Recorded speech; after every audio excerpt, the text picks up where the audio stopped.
Hey guys, welcome back to another episode of my channel, which doesn't really have like an official name, just is under my name. So I never really know how exactly I should introduce my channel when I get on, but welcome back.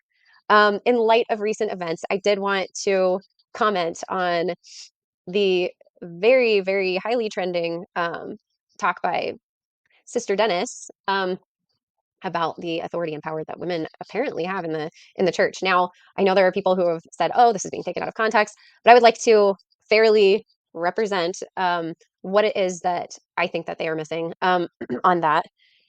And I don't feel like things have been taken out of context, but want to point out how it is received by everyone, especially people who have either left or who are outside the church. But this topic was just way too personal for me to not address this week. And I know I keep putting it off because I wanted to, you know, I said last week I was going to do the other part of my other video about things that were keeping me in the church for a little bit, things that I was just holding on to. But um, this is really close to home for me. And it is one of the largest reasons that I did leave the church. So I did want to play this clip. The panel on Mormon Stories who covered this, like Julia and some of the other fine ladies, some of them I didn't know who they were, but I haven't had a chance to watch through it all. But I was just going to show the clip that they played um, of Sister Dennis talking about. When we are called and set apart or assigned to help with God's work, we are also given priesthood authority, God's authority to represent Him as we fulfill our callings and assignments. In 2014, when my husband and I were serving as mission leaders in Ecuador, President Dallin H. Oaks said this in General Conference: "We are not accustomed to speaking of women having the authority of the priesthood in their church callings. But what other authority can it be?" I was so grateful to have this added understanding, and I've tried to teach this truth ever since to the women in my circles of influence. I need to stop right there for just a second.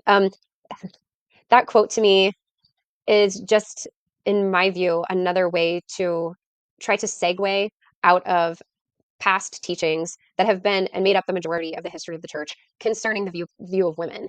And I will also be fair on that as well. There are some past quotes that I have found that on the church's website too that they really highlight that are from prophets in past decades that honestly seem like fairly decent quotes. But it feels a lot like a lot of these men speak out both sides of their mouths and the women. And I feel like the women in these positions, particularly like Sister Dennis, are put into these positions only as a way to try to falsely create a representation of something more than what it is. Because when it comes down to it, these women like her are really put into these positions that are called auxiliary positions, which is just another way of saying that it's not necessary. They're very much ancillary to the prophet of the church, the apostles, the rest of the leadership. And I mean, if it came down to it and anybody was going to get axed from a position of authority, it's going to be them first because they aren't considered necessary. They're not considered actual authority figures. They're not considered, I mean, they call them leadership positions. But, going back to the quote that she was, mentioning by Nelson, it's, what other authority would they be operating under? It would have to be the priesthood authority. So I remember when he gave a talk, I want to say it was within like the past 7 years. And I remember him talking largely about the fact that women do have access to the priesthood and that you don't have to have a priesthood holder in the home. And I cannot for the life of me find it, but I know it had to have been within like the last 7 years or so. And I remember him saying that. And at the time I was still very invested in the church. And I remember thinking, oh my gosh, that's so amazing. What an amazing talk. How cool is it that, like we don't just operate under the priesthood authority, but that we have access to it as women. And then my mind started to go, well, but why have we never heard of this until now? Like, why are we just now being told that we have access to this priesthood? Because then it started getting me off onto the thought of, well, I remember growing up and being told, that it was better when women had priesthood authority in their home or they had a priesthood holder in their home. And it used to be made into such a big deal that, like any woman who had, like a young man in her home who was old enough to hold the priesthood, oh my goodness, what a blessing. And I remember being told, like women who were sadly divorced but remained faithful in the church or who lost a husband who didn't have the priesthood holder in their home, like they were just, they were almost at like some greater peril or risk or something spiritually, is the impression that I remember being given growing up, it was absolutely essential that a priesthood holder be in the home. And if he's not, that's the whole point of home teachers, is to be able to go and administer and to be able to provide kind of this, supplementary form of the priesthood being in the home. And so in my mind, I was thinking like, oh, this is amazing. But then it just brought up all these questions, just like this here, where it's like, well, in my mind, this was never really part of the doctrine from the foundation anyway. It feels a lot like a way to convince women or, you know, who are either questioning this or who are in the church who are very much about having female empowerment feel like they have representation or feel like they have access to something. But as we'll go on and kind of look through some of these different quotes and things, to me, it becomes very apparent that it's more just that you're being told that you have something, but in no way are we being told how we're actually really having it or holding it or accessing it. It's just kind of really confusing.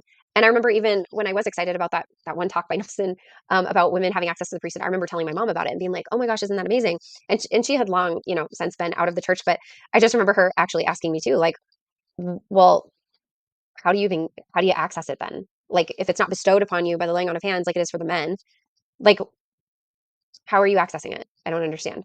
And I really didn't have an answer for her because it wasn't even said. So I think at most he may have indicated, and I could be wrong. I could just not be remembering it right.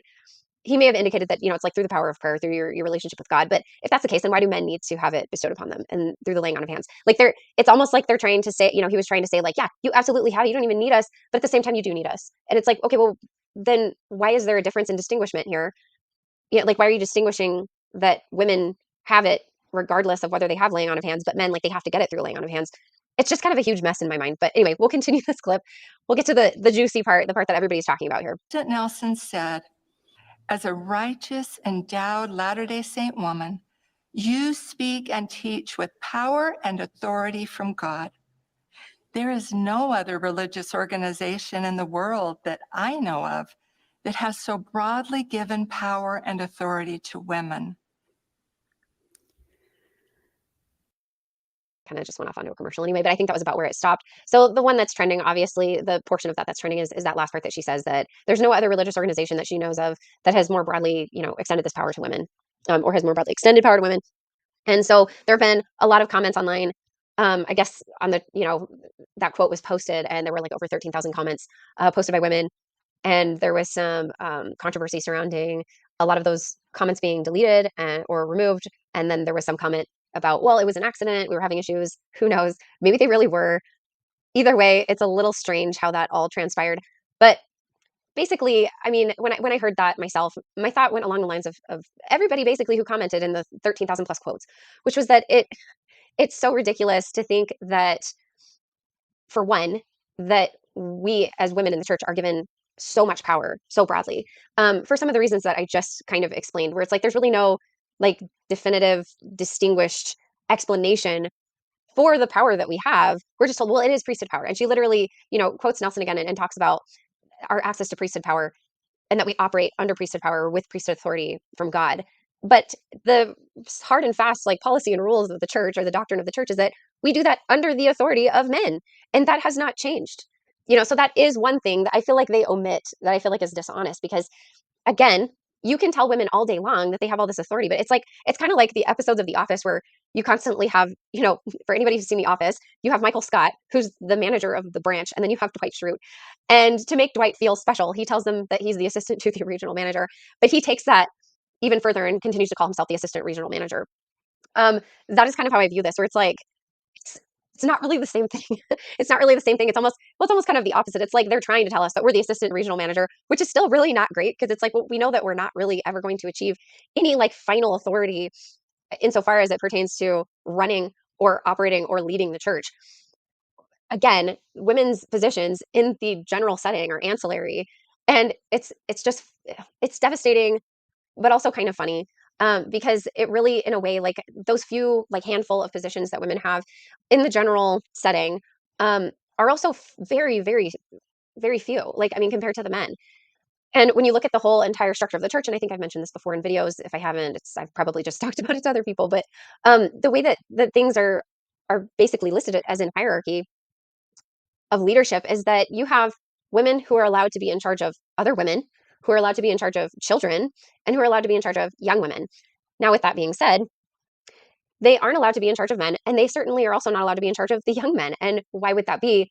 I mean, as long as they are priesthood holders, women aren't allowed to preside over them. And even all of the other women, young women, and children that women do preside over, they're still under the direction and authority of a priesthood holder. And I mean, while you may have like really good bishops, you may have really good, counselors, whoever that's overseeing your job that you've been given, your calling, who maybe they don't step on your toes, they let you do what you want. I mean, the thing is that that's not the situation in every case, and that's really not essentially like the intended um, setup of things. And I've honestly experienced mostly good experiences with my callings when I have been in any sort of leadership calling in the church, which hasn't been very often. But even in those callings, I mean, for the most part, to be fair, I've had really good bishops. I've had, really good men in the church who, like they didn't go out of their way to try to micromanage or any of that. However, that's not some people's experiences in the church. So I do think that's important to point out also because like I'm going to kind of point out in some of these quotes and different things, um, there's this there's this indication, no matter how veiled by flowery language, that men have dominion over women. Some of the language in some of these quotes and these things aren't flowery, especially the further back that you get in history. It becomes very, very to the point about women's place versus men's. But no matter how flowery the language is, the direct indication is that men preside over women and children and everyone else, and women basically just preside over children. And this is more particularly as far as the family unit in the home goes, but they do that under the authority of their husbands. And ooh, without trying to get too into the weeds, and also without allowing my frustrations to overcome me, I want to kind of move on to some of these quotes, and then we'll kind of circle back to this particular video and a video that I found of somebody, same young woman as last week on her channel, who's trying to explain what she thinks Sister Dennis was actually saying and how she thinks everybody's taking this out of context. So I do want to start with some of the quotes that we see on the church website. I want to start with some by Nelson. This is a talk by Nelson, a plea to my sisters from October 2015, where he does say things, like, my sisters, whatever you're calling, whatever your circumstances, we need your impressions, we need your insights, we need your inspiration. We need you to speak up and speak out in word and state councils. We need each married sister to speak as a contributing and full partner as you unite with your husband and governing your family. Married or single, you sisters possess distinctive capabilities and special intuition you have received as gifts from God. We brethren cannot duplicate your unique influence. Now, I feel like overall that message is really, really nice. And, maybe I'm picking it apart too much, but in my mind, I feel like he really says some of the quiet part out loud, where he's basically saying, like, we need your impressions, we need your insights and all of that. We need, like, we can't duplicate your influence. I could just be being, cynical in my view of this because he does say nice things. But again, I feel like there's a lot of double speak that happens with these men in the church. And as I'll show, if I can, hopefully I still have it pulled up. There's another quote that he made in the not too distant past about, basically where he thinks, women's positions, where they are. But I do think it's interesting. I mean, he does say that, sisters need to be full contributing partners. But in my mind, when I read this, it's how I view kind of these sisters put into these general authority positions, which is that they're very much put there as a way to be an influence. I think mostly for women and people outside of the church to be like, look, see, we do have women leaders. But it's really nothing beyond that. And it's like, once you take a much closer look, it doesn't take that much to realize like they don't actually really have any authority or power. We're just being told by the brethren that we do. So there's that. So I mean, I do think overall, like, it's not a bad quote. It's not awful or anything. I just think it does kind of indicate some like more underlying truth behind it. We also hear, I think this is another one by him, where he says Satan and his minions will constantly contrive roadblocks to prevent you from understanding spiritual gifts with which you have been and can be blessed. Oh yeah, it is. President Nelson said, lamenting the pain that some women face with their own homes and trusted circles, and condemned abuse and betrayal as offenses having no place in the kingdom of God. I agree, but I also think that dominion, whether it's righteous or not, has no place at all. And I hate that the word unrighteous dominion, and I don't know if I have it pulled up, but even in the family of proclamation towards the end, it literally talks about what men's versus women's roles are. And it always bothered me even when I was a member, because I remember thinking like, yeah, men aren't allowed to exercise unrighteous dominion, but it also clearly states that they're to preside in the home. And it doesn't really say that about the women, even in spite of the fact that we hear a lot of these men, again, with their double speak saying like, oh yeah, no, men and women are equal. Women need to be leaders in their home just as much as men. They need to be on equal ground. I even remember hearing the quote in an interview that President Nelson and his current wife, Wendy, did within the last, again, it was probably within the last like 7 or 8 years. And I remember like feeling or trying to grasp some level of comfort from him stating that no one was the boss in a marital relationship. No one's the boss. And I was like, okay, there it is right there. But then again, your mind starts to go back to, but then why are we just hearing about this now? Why is this becoming a statement of finality now, when so much of the doctrine and the history of the church very much indicates that women are not equal, that we are not held to the same level of authority. We're being told that we're equal partners, but then we're also being told, but yeah, but men preside. So in my mind, those two things are completely conflicting. And I feel like there are a lot of women who agree with me, and men as well. I'm trying to remember if there were any other quotes on here that I was thinking of. Um, oh yeah, he says, when you're set apart to serve and a calling under the direction of one who holds the priesthood keys, such as your bishop or stake president, you're given priesthood authority to function in that calling. Again, it's just like it's like these varying degrees of you absolutely have authority, you absolutely have power, to all the way to, well, under the direction of men. But that doesn't matter. You can access it anytime you want without having to receive it through the laying on of hands. But that's not like super clear how, probably just through prayer.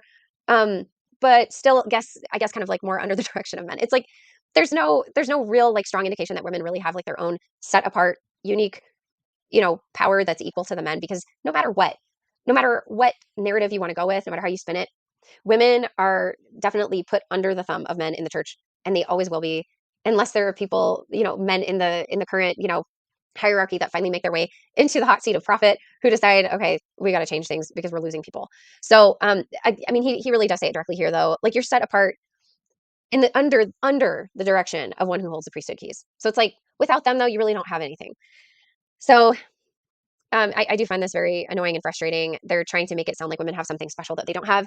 In my mind, I very much view this kind of like when you have, it's very patronizing and pandering in like the worst ways, because it's like when you have a bunch of little children, and you're trying to, throw together like Thanksgiving dinner or something, and you're like, hey, I need this to go off without a hitch. You have little kids running and going, I want to help do this, I want to help do that. So you kind of pat them on the head and you go, you know what, like you are such a good helper. Um, you know what? Here's something I have for you to do. And it's really nothing. It's really just like, here, go mix this bowl of lettuce over there at the table, and I will look up at you every now and then and give you a wink and a nod, and just check on you and make sure that like, yeah, you're doing so good. Like you are such a big helper, bud. Like love it. That's how this feels to me, and that's how, that's finally the conclusion I came to, about how the church deals with and treats women. They say a lot of flowery things, and eventually I got to the point where I'm like, I just don't buy it, because there are too many doctrines, that really contradict or belie like these flowery words, that it just doesn't really make any sense to me. So moving on to some other references here. This is actually a talk that was given by, let's see, yes, The Joy of Womanhood by Margaret D. Nadald. I don't know. Also, I would like to point out as a side note here while I'm thinking about it, that also women in these positions of authority, they are only in for like a certain term. There are only so many years that they are in these positions. Whereas men, once they reach apostleship, like they're in there forever. And they're also stipend. So basically paid by the church, which I've read that the claim is that it's not, stipend, coming from directly from tithing money, but it's coming from the church's investments and their businesses and stuff. And in my mind, I'm just thinking, yeah, which you bought with tithing money. So anyway, as far as the women go, though, I'm not even sure if they're compensated. That would be something to look into. Please leave me a comment, in the comment section if anybody knows like whether these women in the general authority positions are compensated. I thought I remembered seeing something about how they're not, but I could be wrong. So please leave me a comment. But I do want to come down to this quote that she made, and this is where I feel like the use of women in these positions is just sneaky as well. But it says, women of God can never be like women of the world. Horrible thing to say. The world has enough women who are tough. Yeah, because being a tough woman is a bad, bad thing, ladies. We need women who are tender. We need women who are submissive and are going to just do whatever the hell that they're told. So just women, just take a fucking backseat and shut the hell up, and let the priesthood holders, like the real priesthood holders, the real authority here, do what they need to do. Okay, that's how this comes across to me. It is so ironic too that, well, she is literally telling women kind of in this weird way, like that we need to just kind of like we need to be more tender. In my mind, that's like kind of more indicative of like you need to be kind of more quiet and submissive. That's been, a message throughout so much of the church in the past as well. And again, there are a lot of contradicting messages. As I've pointed to some of them, that women, you're so equal, but also like stop trying to be so tough. I think it's really ironic that women like her, like anybody in the church, even though she's in a position of leadership, like is very much othered, but then turns around and others everyone else outside of the religion. It makes me nuts. Anyway, so there are enough women who are coarse. We need women who are kind. Yeah, because women outside the church, like they're just rough and tumble. They're just like absolute bitches. And they're just not nice. They're not nice people. Not like us. We're nice. We're tender. We're kind. We're refined. We need women who are refined. That's us, ladies. We got to set ourselves apart from these other women out there. We have enough women of fame and fortune. That's terrible. Don't ever aspire to that. We need more women of faith. Some of these things like aren't like being women of faith. also, although I have to say, like, I don't even really see how being a woman of fame and fortune also means that you can't almost also say I can't even talk, that you can't simultaneously also be a woman of faith. It's like these, it's these horrible logical fallacies where they're just like painting these other women as like, oh, they're coarse, they're awful, they're women of fame and fortune, and they're not kind and they're not refined, and but we are, and that's what we need to be. We have enough greed, we need more goodness. We have enough vanity, we need more virtue. We have enough popularity, we need more purity. So I mean, I also, oh man, the whole purity thing, I feel like that's its own topic, really. It's okay. I'm gonna move on. Otherwise, I'm going to get like way off into another direction and tangent like crazy. That is 100% my ADHD. I'm really sorry for anybody who watches these and goes, she never really circled back. I am working on trying to remember things that I'm talking about. But this quote, I think, is just so horrible in a lot of ways because it just broadly paints any other woman outside of the church as being somebody who's terrible, somebody who's not refined, somebody who is unkind, as if women who don't have the Mormon gospel in their lives are just absolutely fraught with, this destiny of being like a total bitch. And in my mind, frankly, I mean, like, kind of, I actually don't have a problem with bitchiness sometimes. I think more women should be bitchy. I kind of wear that as a badge of honor at this point because one thing I can absolutely say for myself is that when I was in the church and I did believe in stuff like that, I feel very strongly that I was a lot more docile. And I after coming out of all of it, I absolutely always hated that about myself. And I always felt like it wasn't true to my personality. And then it was like, once I finally was like, you know what, this is bullshit. And I got out, I finally felt like I was free enough to speak my mind more, to not feel like I had to do this turn the other cheek thing all the time. And I have nothing against the teachings of Jesus Christ. He is the one who said that. But the way that I very much feel like it is portrayed in Mormonism, especially with women, is like it is kind of explained in this quote where it's like, hey, you need to be more tender. You need to just turn away and allow things to pass and allow people. And I feel like it's one of those teachings or the kinds of messages in the church that leads people into this idea of being kind of a pushover. And I was very much like that for quite a while. And I feel like that's particularly um, more indicated with women in the church a lot of the times. Men can be like that too, but I definitely feel like I see it more with women than with men, especially because men are very much propped up in the church as being authority figures, leaders, and like I was saying in the family proclamation, it literally states that men are the presiders, and it does warn them that any unrighteous dominion exercised over their wives or their family, like they're going to have to account for that. But the fact that the word dominion is in there at all really really fires me up because I used to take comfort in thinking like, oh well, unrighteous dominion, yeah, like okay, like there's the caveat. But really, the word dominion should not be there at all because they shouldn't have dominion over their wives at all.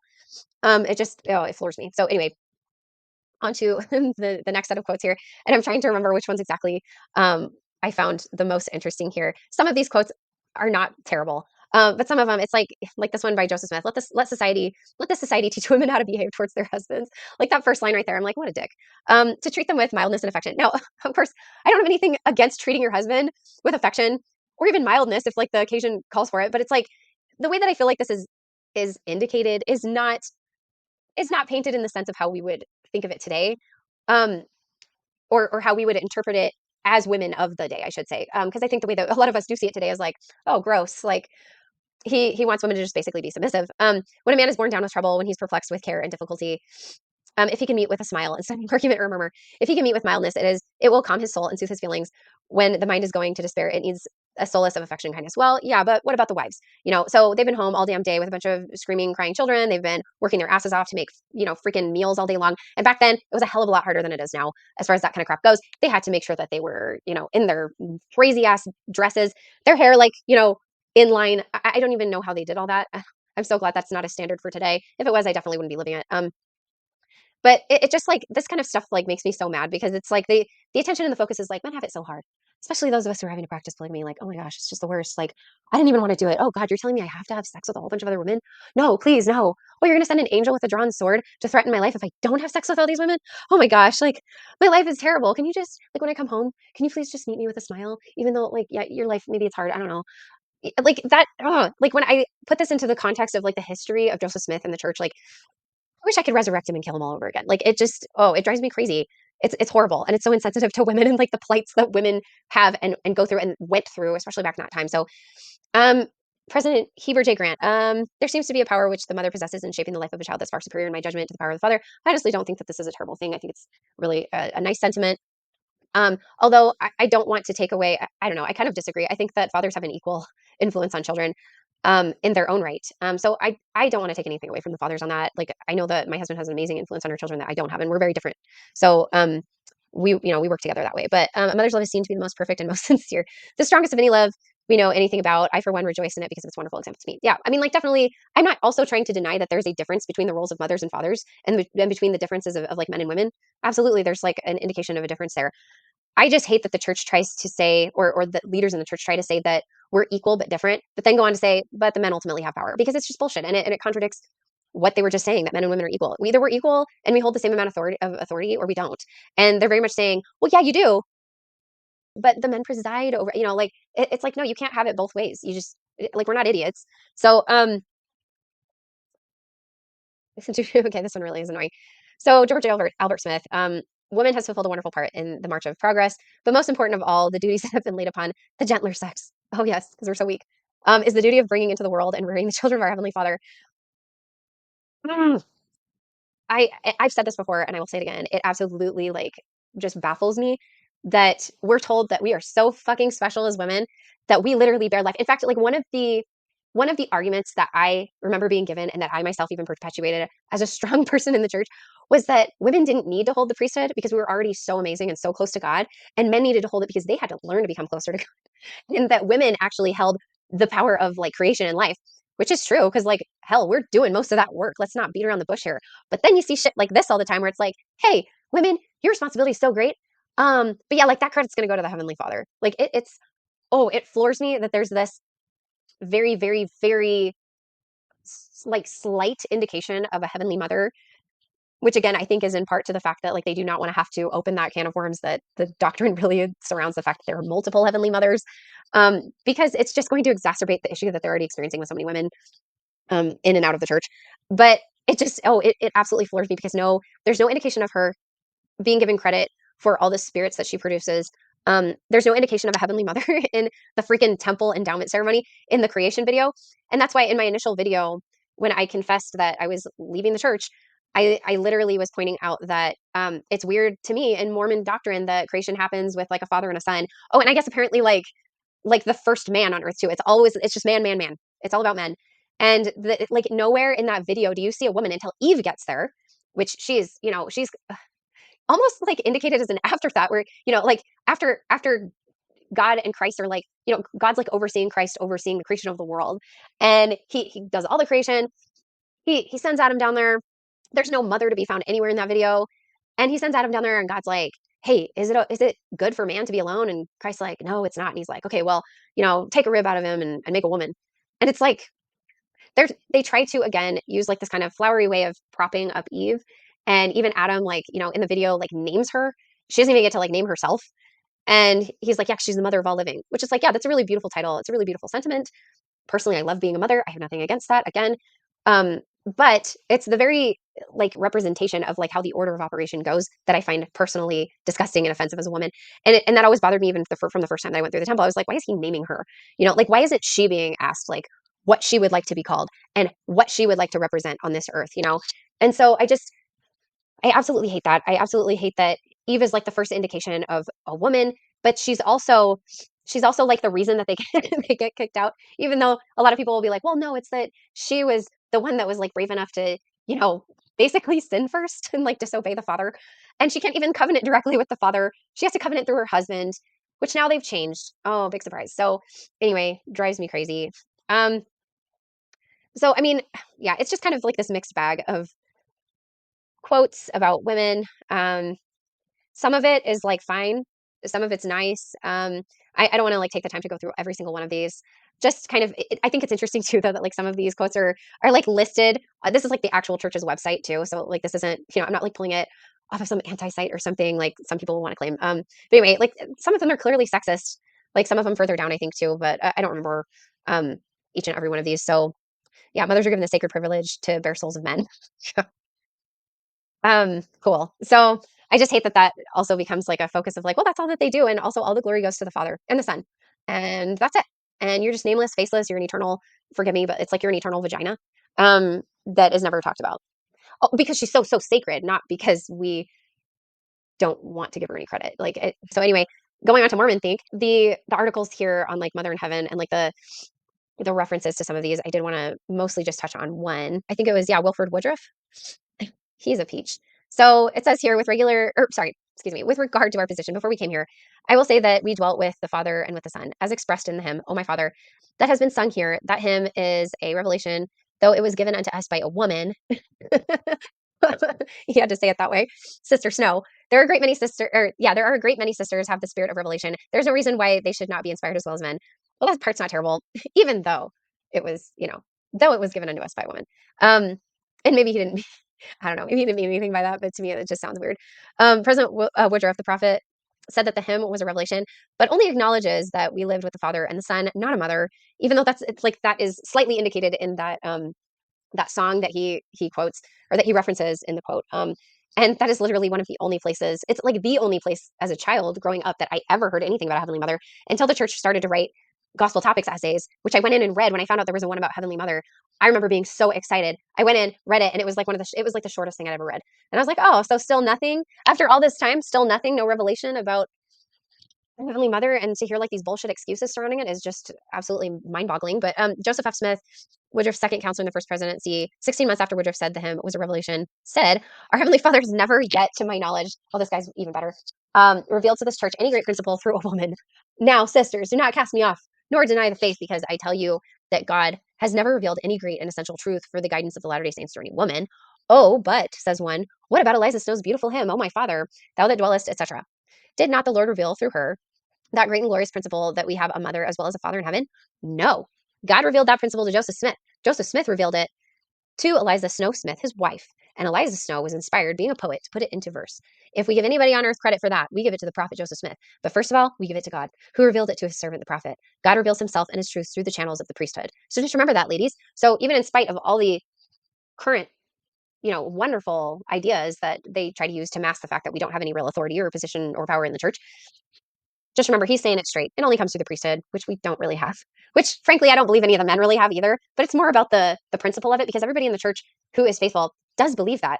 And women, oh, it makes me hurt to think that and I did it too, we will come up with any excuse to make it make sense, so that we can feel like we're in the right place and make ourselves feel equal. And it really is just about battling that cognitive dissonance until you can't anymore, and then you have to face reality. So, um, excuse me. I'm still a little bit sniffly. Those colds really hang on. Anyway, so I did just want to point out, like, especially the further back you go, the worse these messages get, and the more strongly indicated they are in favor of men being an absolute power. I mean, the title of this one by Orsen Height is literally "The Man is the Head of the Woman." Um, let's see. I want to skip down. Let's see. Had I copied the style of address adopted by the fashionable world, I might have said, "Ladies and gentlemen, placing the fair in the van," but as this would only be to reverse the order of our being through life's thorny way, ordained and established by heaven's law.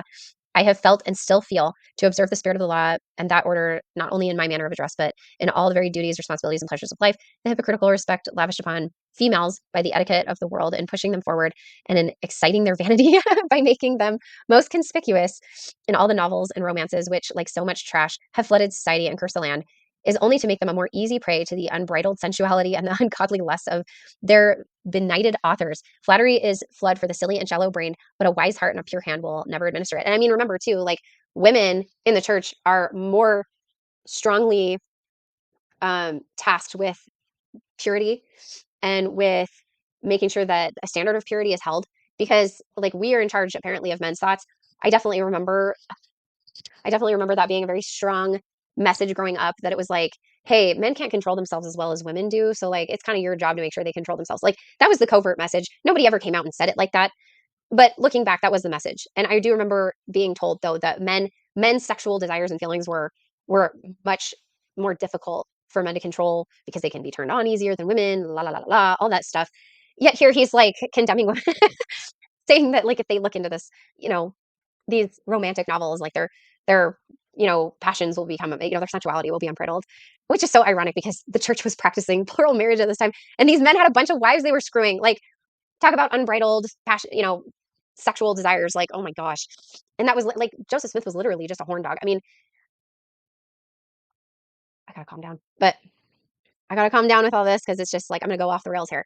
Anyway, I know that there were some other quotes in here, but I know I'm like taking way too long on this. So I'm gonna move on to a different one. I do want to touch on the law of Sarah. Polygamy is a really huge indicator, especially in D&C 132, of women's places and positions. I don't know how else you can indicate it. It is still canonized scripture. Here's the law of Sarah kind of summed up because I didn't want to have to like look for the actual verses in 132, but there are some verses I'm going to read out of there. So the law of Sarah um, is basically quoted here, and this is on LES discussions.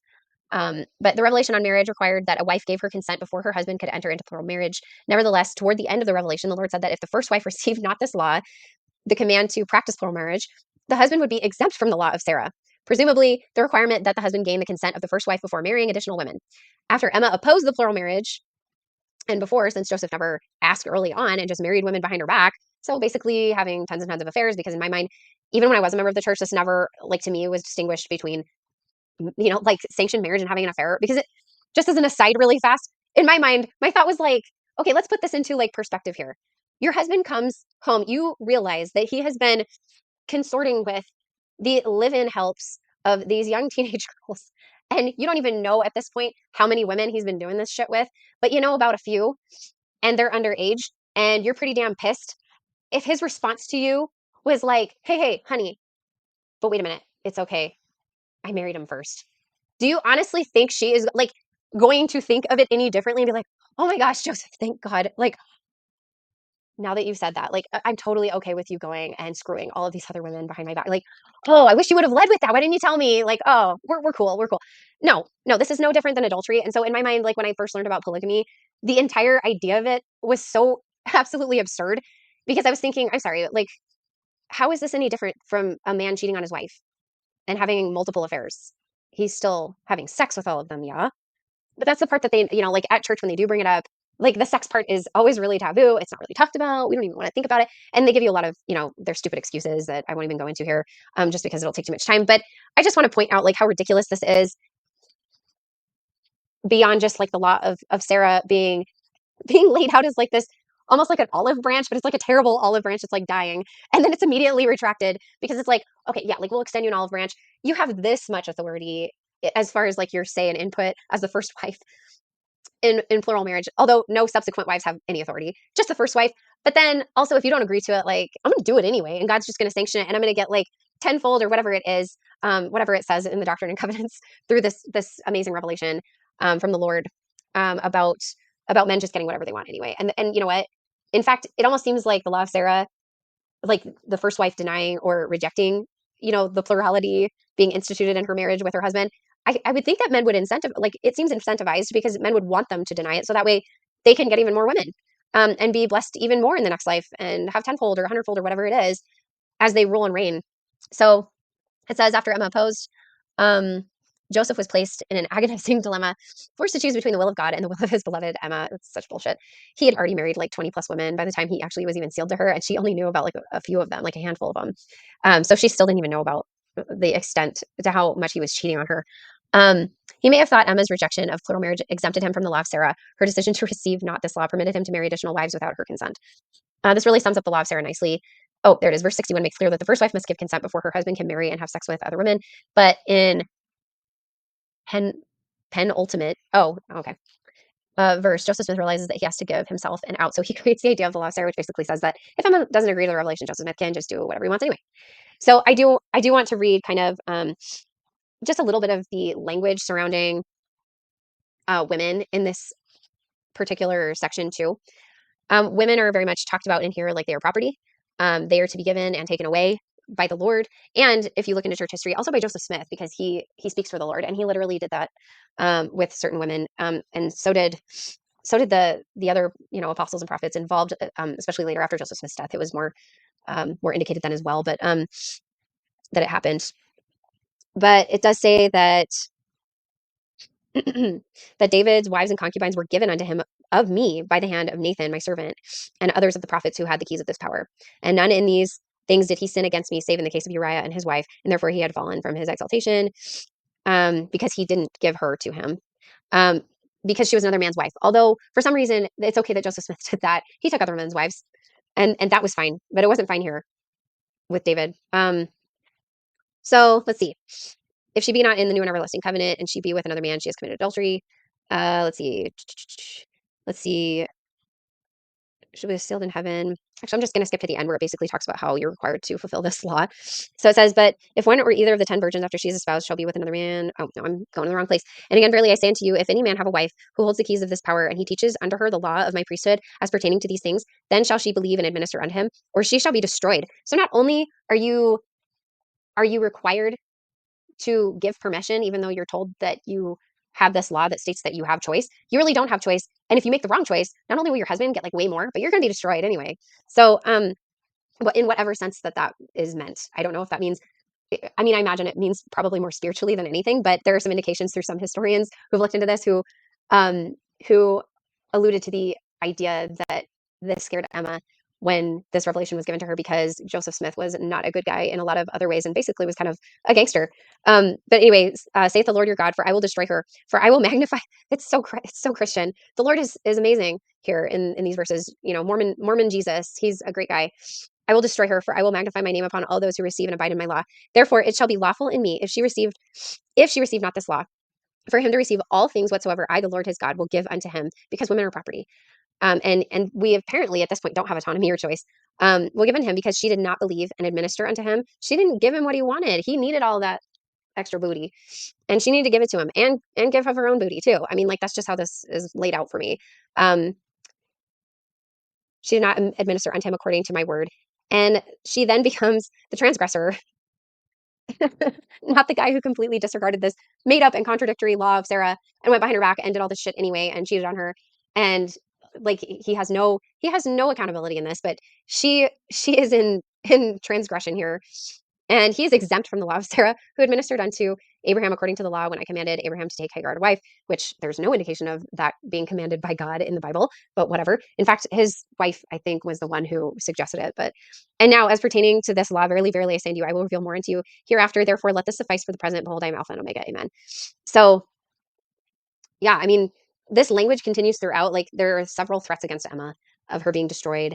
And just the overall language in here, and I mean, like, this is 66 verses long, so I'm not going to read the whole thing, but I was just trying to give the gist that women are very much talked about in this revelation from Jesus, that we are to be taken and given. And there's even like a section or a portion in that section that talks about if a man is unworthy or unrighteous, like the Lord will take those women from him. Like I think he was specifically referencing David, in that part where he said those women, all of his wives and concubines, which are lesser wives according to Mormon doctrine, they are all have been taken from him because of his one transgression with another man's wife, which apparently doesn't apply to Joseph Smith, only David, and they're going to be given to other men in the next life. So women are basically just to be collected and used for the purposes of procreation and doing whatever the hell you want and living it up in the next life as a man. So I mean that's just how that comes across to me. Um, I'm trying not to let my emotions get too carried away, but it's really hard. So I do want to point out, moving on to this little snippet from a talk by Oakes that was given recently. I remember when I saw this, like, oh, it made me infuriated because the level of just dismissiveness over this topic makes me so mad and insensitivity to women who are genuinely asking these questions surrounding this doctrine of polygamy and their genuine concern. He treats it with such levity. So I wanted to play this clip. A letter I received some time ago introduces the subject of my talk. The writer was contemplating a temple marriage to a man whose eternal companion had died. She would be a second wife. She asked this question: would she be able to have her own house in the next life, or would she have to live with her husband and his first wife? I just told her to trust the Lord. The audience member started laughing or chuckling about it. And he kind of, I mean, it was supposed to be kind of like this, kind of funny thing, like, hey, why are you even worrying about this? Like, don't be ridiculous.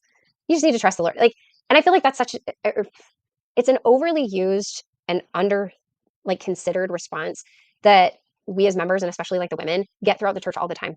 It's either that they're trying to rewrite history, they're trying to gaslight everyone and be like, oh, you've had power, you've always had access to it, and you've always had authority, and you've always been equal to men, as long as we preside over you. And then it's like they expect us to still see things the way that they are laying it out. And then when it comes to things that, when we're, really asking legitimate and pertinent questions, getting into the more nitty gritty of church, relating back to church history, and they don't like talking about that. And so it's like anything that's uncomfortable that they don't want to have to talk about, they just use this like overly simple, generalized response of, hey, like just trust in the Lord, just have faith. To which I would respond with, I thought that we were taught that we don't believe in blind faith. Because in my mind, you're telling me to have blind faith. Because I literally, in fact, it's worse because I think it's more of a denial. Because we do have actual knowledge of what happened, of what the doctrine says that's in canonized scripture, of what history shows. And yet you're telling me not to worry about it, even in spite of all of the heartache and the horrible history that I've seen, that I know about.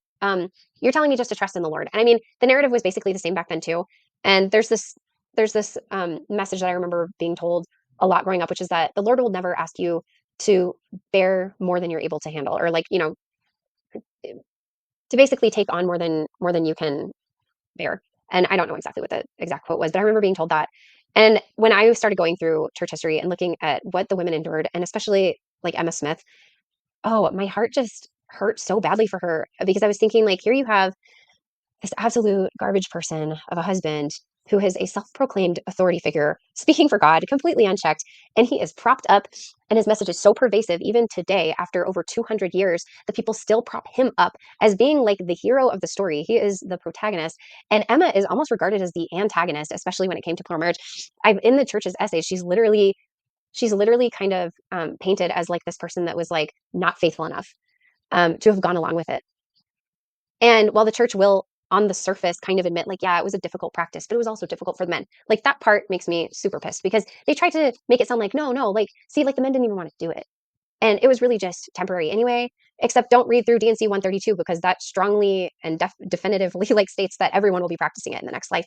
But yeah, just like, don't even worry about it and just have faith and trust. I brought this up to a friend of mine one time who is a very devoted member of the church. And I had said to her, I was like, I'm just at this point where I just really don't believe that like the sealing power to like, I don't think it's true. I don't think that we hold the priesthood. Like, I don't believe that Oakes and Nelson are actually sealed to more than one woman. Because this friend also, she was like, yeah, I don't agree with polygamy. And like most people in the church, men and women, like you'll find that they really don't. But like her response to me was the same as his response to this poor woman who was genuinely like asking a question. Like, she's considering like what the next life is going to be like for her as a second wife to some guy. And it's like how's this supposed to work out, And I remember saying to her, I was like, I just don't even think that, I said, I think that they're going to be surprised in the next life to realize like that they aren't really sealed to they don't have more than one wife. Like, and she's like, well, I think that they are. And I was just like, yeah, but how is that supposed to even like work out? She's like, I just know it's all going to work out. And that's the thing, is like it's such a psychological game, um especially for lifers in the church, because it's too much to have to face that cognitive dissonance and that reality that that you end up accepting the flowery language, you end up accepting these ideas that you're equal, you end up accepting these ideas that it's somehow just going to work out for you, um, because you can't consider anything else, and it's really hard to pull apart these ideas and still come out feeling like you haven't completely destroyed or dismantled like everything you've ever believed in or loved. And so, part of me knows and understands that as I'm saying these things. And so, I mean, in a way, like I can't entirely blame my friend for feeling like that and feeling like she needed to say that, because she really wasn't, I think, saying it for me as much as she was saying it for herself. So, here's the clip that I did want to play, kind of circling back to the original clip. And here she is talking about how she feels that people have really taken the quote out of context. So I wanted to play the one that Julia and the other panel on Mormon Stories podcast played, because Julia did mention, she said, hey, I want to play it in like a fuller, a clip so that people aren't accusing us of taking it out of context, which I appreciate that she did. So here she is, excuse me, talking about this, and then I'll kind of wrap up with this here. I think she's making a very specific claim that I personally felt came across very clearly in the context of her full talk. And I think a lot of people might be missing that context in their impulse to be reactive. And certainly this is a sensitive topic for a lot of members, so it can be easy to want to respond and react in combative ways. But I'm inclined to let this woman's full voice be heard and not just the social media sound bites. When Sister Dennis said that power and authority is given so broadly, she's referring to the scale at which women receive power from God in our church in comparison to other faiths. And she qualified this statement by explaining exactly what she means later on in her talk. You can pause if you want to read all of this, and I'm going to link the transcript of her full talk in my Instagram bio and story. But she basically said that there are religions that ordain some women to positions such as priests and pastors, but it's relatively few in comparison to the number of women in their congregation, whereas in our church, all women who make covenants in the temple are endowed with priesthood power directly from God. So what she's not doing, she's not making the claim that women in our church can attain the highest office in the ecclesiastical priesthood. She's not claiming that other churches don't have different hierarchies and structures where women serve in varying roles of the clergy. What she's saying is that while other churches may give ecclesiastical authority to select women, our church gives the actual power of God, the true priesthood, to all women who worthily make sacred covenants, and that's a lot of power. She's not talking about social structuring of power or dominion over other people. She's talking about honest to goodness might of an all-powerful God who has command over the elements, the spirits, healing, even death itself. And in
the temple, we learn that it's this kind of priesthood, the patriarchal order of the priesthood, that leads to exaltation and glory, not necessarily the organizational or ecclesiastical order of the priesthood.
And God invests this kind of power and authority into his covenant children, both his sons and his daughters.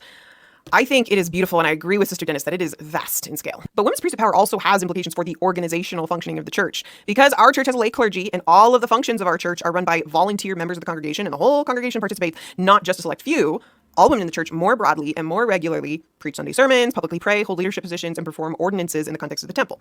Again, she's not comparing the social structuring of women's power to men's power in this context. She's comparing the godly authority women have in our church at a large scale to other religious organizations. I know a lot of women who have had difficult experiences in their church service, so this can be a sensitive topic. People are entitled to feel the pain of those experiences, and we should still be having these important conversations. But I would like to hope that we can at least recognize what Sister Dennis was trying to communicate so that we're not talking past each other. If you want to study the text of the whole talk, I'm going to be putting the link in my Instagram story and bio.